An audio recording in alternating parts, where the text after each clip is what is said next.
8'e sağlık kaldığı yerden tüm hızıyla devam ediyor. Şimdiki misafirimiz odyoloji uzmanı Özlem Ruhiyeoğlu Çınar. Hocam hoş geldiniz. Hoş bulduk. Hoş geldiniz Özlem. Hoş bulduk. Nasılsınız? Sağ olun. Teşekkür ederim. Sizler nasılsınız? Bizler de iyiyiz, sağ olun, teşekkürler. Hocam baş dönmesi nasıl tedavi edilir? Baş dönmesini tedavi etmek için aslında öncelikle kaynağını bulmak gerekir. Günümüzde halk arasında herkes ben vertigo hastasıyım diyor. Aslında vertigo bir semptomdur, baş dönmesi demektir. Kaynağı belirlendikten sonra tedavi şekli ortaya çıkıyor. Ve bu iç kulak kaynaklıysa tedavi protokolleri farklı. Eğer iç kulak kaynaklı değilse, farklı sistemlerde ise tabii ki de o branşlara yönlendirip oradaki tedavilerin uygulanması gerekiyor. Ya bu durumda şunu sormak istiyorum size. Tedavinin başarısı temel olarak neye bağlı? Aslında doğru teşhise bağlı. Gelen bir pozisyonel vertigo hastamız.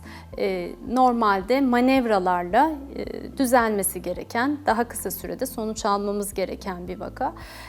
Ama ilaç tedavisi durumu biraz baskıladığı ve süreci uzattığı için yaptığımız manevralarda o anlamda çok faydalı olmayabiliyor ilaçla birlikte yapıldığında. O yüzden burada ilaç tedavisini kenara bırakıp manevralara yönelmek gerekir. Aynı şekilde denge bozukluğu olanlar, yine onların manuel bir rehabilitasyon programına, egzersiz programına ihtiyacı vardır. Fakat bunun yanı sıra ilaçla düzelmesi gereken grup var. Tamamen medikal tedaviye yönlendirilmesi. Bunların hepsinin testlerle teşhis edilip kaynağını tespit edip ona yönelik bir tedavi uygulamak gerekir. Hocam peki denge kaybı sorunları nasıl tedavi edilir? Denge kaybı sorunları, denge rehabilitasyonu dediğimiz denge egzersizleriyle artık çok gelişmiş sistemler var bunlarla ilgili.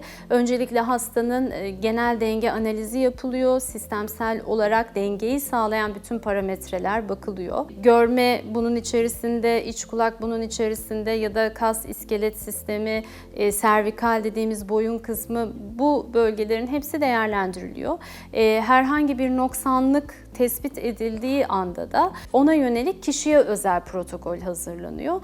Bunu yaparken hem cihaz üzerinde yaptığımız egzersizler var, hem de hastaya manuel olarak yaptırdığımız egzersizler var. Bununla birlikte sanal gerçeklikte yine bu sürecin içerisinde bulunan teknolojik bir yöntem oluyor. Bu denge rehabilitasyon diye bahsettiğimiz şey bu egzersizler aslında. Bu Evet. hastalara işte ev ödevleri yapmak, belirli egzersizleri evde yapmak gibi bir şey de söz konusu mu? Bir de yaklaşık ne kadar bir sürede bir olumlu sonuç alınabilir? Yani rehabilitasyon dediğimiz şey hep böyle devam edecek bir şey mi, yoksa belli bir zamandan sonra kişiler bunu bırakabiliyor mu? Tabii ki bırakabiliyor. Şöyle, öncelikle biz tabii ki klinik içerisinde uzman gözetiminde bunun başlangıcını istiyoruz. Eve ödevler veriyoruz ama onlar da bizim gözetimimiz altında oluyor. Klinikte yapılan egzersizler haftada 2-3 gün, 30 ya da 40 dakikalık. Bu kişinin birazcık performansıyla da ilgili tabii. 1-1,5 ay, bazen 2 aya uzayan süreçler oluyor ama rehabilitasyon bittikten sonra da evde biz 1 ay takip yapıyoruz. Ev egzersizleri düzenliyoruz. Yine 1 aylık süreçte o şekilde geçirmesini bekliyoruz. Ortalama 1,5-2 ay içerisinde zaten çok iyi dönüşler alıyoruz bu konuda da. Hocam peki baş dönmesi tedavisinde ne zaman denge rehabilitasyonu kullanılır? Baş dönmesi atakları şiddetli ataklar halinde geldiğinde tedavimiz manevrayla ya da medikal tedaviyle gerçekleştirilir. Ancak kişinin baş dönmesi yoktur fakat denge problemleri devam ediyordur. Bu noktada denge rehabilitasyonuna başvuruyoruz aslında. Baş dönmesi şikayeti biter ancak denge kaybı, dengesizlik, yürümede bozukluk, baş boyun hareketleriyle sersemleşme gibi dizziness dediğimiz problemler devam ediyorsa o zaman denge rehabilitasyonuna başlamak gerekir. Peki bu baş dönmesi olan kişiler, şimdi merak eden izleyiciler olacaktır. Nelere dikkat etmesi lazım bu insanların? Şöyle, özellikle aslında biz genel bir çok sıkı bir diyet yapın ya da bunlara dikkat edin net diyemiyoruz. Neden? Baş dönmesi genelde travmatik bir durumdur. Yani fizyolojik ya da psikolojik bir travma sonucu baş dönmesi atakları ortaya çıkıyor. Bu atakları sınırlayabilmek için belki biraz hareket, biraz daha stresten uzak kalmak mümkün oluyorsa buna dikkat etmek gerekir. İç kulak tansiyonu dediğimiz meniyer rahatsızlığı var ama onda kesinlikle kati suretle yasaklanılan tuz ve kafein tüketiminin olmaması çok önemli. Biraz daha işte pilates yapabilirler, spor yapabilirler ama spor yaparken de çok ağır sporlar yapmamak gerekir. Yani başı boyunu gerçekten zorlayacak. Çünkü altyapıda böyle bir durum olursa tetiklenen birçok hastamızı biliyorum.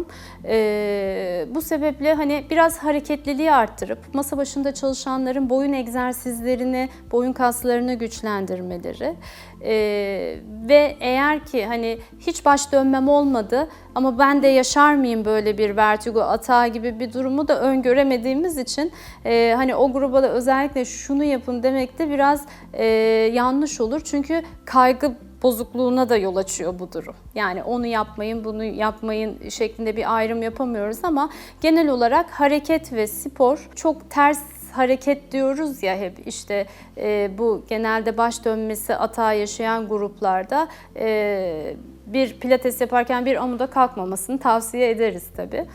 Ama genel anlamda hareketlilik ve biraz tuz ve kafein oranına dikkat etmek rahatlatıcı olabilir. Hocam peki baş dönmesinde seyircilerimizde yine aynı şekilde ben de merak ettiğim şu.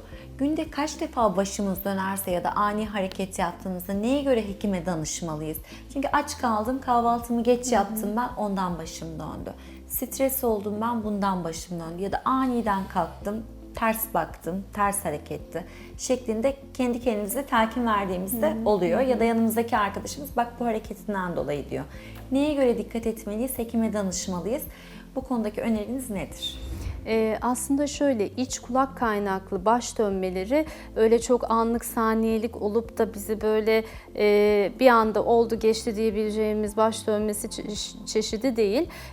Atak halinde gelir ve ciddi anlamda bizi sarsar. Ve gün içerisinde tekrarlar. Her hareketimizle, baş boyun hareketlerimizle ya da yatış pozisyonumuzla çok tetiklenir. Böyle bir durumda kesinlikle bir uzmana başvurmak lazım. Ve bazı ataklar o kadar şiddetli oluyor ki hastalarımız hani ambulans çağırarak hastaneye gitmek zorunda kalıyor. Böyle normalde çünkü iç kulak kaynaklı baş dönmeleri de etrafın dönmesi şeklinde tariflenir. Yani başımın içi değil de mesela hızlı kalktığımızda bir böyle başımızın içi döner bir 2-3 saniye gözümüz kararır. Ama iç kulak kaynaklı baş dönmeleri öyle değil. Bütün oda alt üst olur. Hele ki bunun içerisine bilinç kaybı vesaire böyle birkaç saniyelik baygınlık gelirse mutlaka hemen acil Yani yaşam kalitesinde tabii. ara verilmiş oluyor. Evet, Fark etmemek kesinlikle. mümkün değil bu Evet. bahsettiğimiz rahatsızlığı. Evet, o yüzden mutlaka öyle bir durumda hemen acile ya da bir uzmana, bir kliniğe başvurmak gerekir.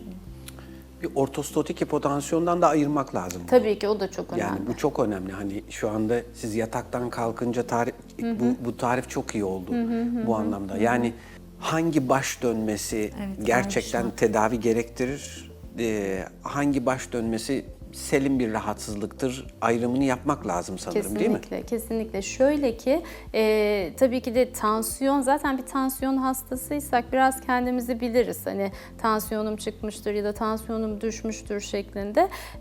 Bunun ayrımı ya da bugün içerisinde sürekli tekrarlayan bir durum ise aslında bazen bize vertigo olarak gelen hastalarımızı kardiyolojiye de yönlendiriyoruz. Çünkü kalple ilgili akabinde sıkıntılar çıkabiliyor. O yüzden onun ayrımını aslında kendi vücudunda farklılık hissettiği anda kişinin normalin dışında bir hissiyat olduysa bence hiç ertelemeden, çünkü bu kulak kaynaklı değildir, farklı bir sistemden kaynaklıdır. Ertelememek lazım. Hemen bir uzmana danışmakta fayda olur diye düşünüyorum. Bir de şey midir hocam, ne kadar erken tanı konusu bu hastalıkta da var mı? Yani ne kadar erken davranırsak o kadar rehabilite süresi ya da tedavi süresi kısa mı sürüyor? Kesinlikle şöyle, eğer ki süreçte doğru teşhis koyulmamışsa, hastalar oradan oraya sürekli dolaşmışsa ve teşhis koyulamadığı için de tedaviyi alamamışsa şöyle bir durum ortaya çıkıyor. Kaygı. Hasta hiç iyileşemeyeceğim mi diyor. İyileştiği halde o korkudan dışarıya çıkamıyor. O yüzden o rehabilite süreci ne kadar kısa olursa bizim psikolojimizin de iyi olması anlamında çok önemli bir nokta aslında.